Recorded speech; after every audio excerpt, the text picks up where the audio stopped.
Hello guys, it's been 10 days since I start doing these short videos of me practicing or speaking in English.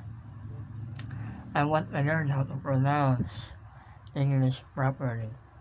Even though I have a disability, I will try my best of the best I can. I want to work international, communicate with a client or customer. To do that, I have to have a conversational English, to learn how to use it from my daily life.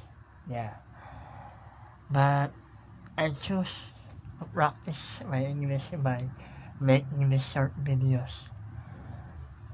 So, the ultimate goal of these short videos is to improve my English.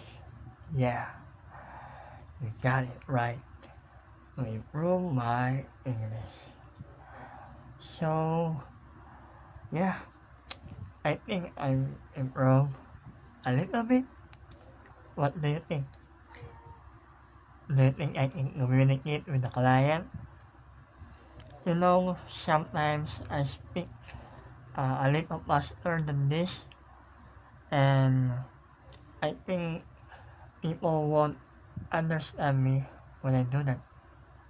And also, my accent and the way I pronounce English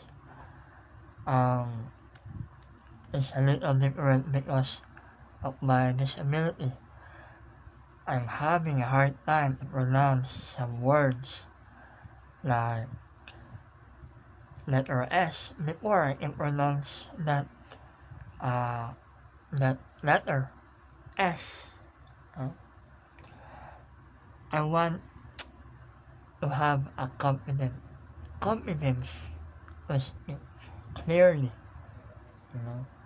and I know there's a lot of people that has a disability like me, and I want to prove to them that they can communicate well if they practice it.